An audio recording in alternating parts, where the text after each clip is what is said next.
ପିଲାମାନେ ଆଜି ଆମେ 12ଟା ମାସର ନାଁ ଜାଣିବା। କେତେଟା ମାସ? 12ଟା। କଣ ଜାଣିଛ? ଜାଣିନ? ବୈଶାଖ, ଜ୍ୟେଷ୍ଠ, ଆଷାଢ଼, ଶ୍ରାବଣ, ଭାଦ୍ରବ, ଆଶ୍ଵିନ, କାର୍ତ୍ତିକ, ମାର୍ଗଶିର, ପୌଷ, ମାଘ, ଫାଲ୍ଗୁନ, ଚୈତ୍ର। ଆଉ ଥରେ କୁହ।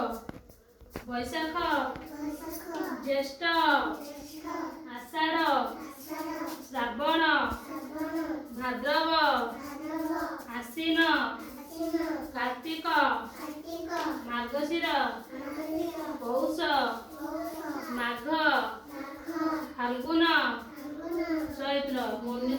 କେତେଟା ମାସ ରହିଲା? 12ଟା।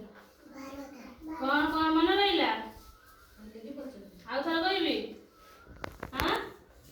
ବୈଶାଖ, ଜ୍ୟେଷ୍ଠ, ଆଷାଢ଼, ଶ୍ରାବଣ, ଭାଦ୍ରବ, ଆଶ୍ଵିନ, କାର୍ତ୍ତିକ, ମାର୍ଗଶିର, ପୌଷ, ମାଘ, ଫାଲ୍ଗୁନ, ଚୈତ୍ର।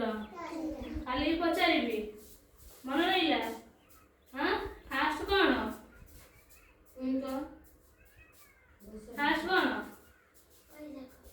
ତାପରେ ଜ୍ୟେଷ୍ଠ, ତାପରେ ଆଷାଢ଼, ତାପରେ ଶ୍ରାବଣ, ତାପରେ ଭାଦ୍ରବ, ତାପରେ ଆଶ୍ଵିନ, କାର୍ତ୍ତିକ, ମାର୍ଗଶିର, ପୌଷ, ମାଘ, ଫାଲ୍ଗୁନ, ଚୈତ୍ର। ଇଂଲିଶରେ କଣ?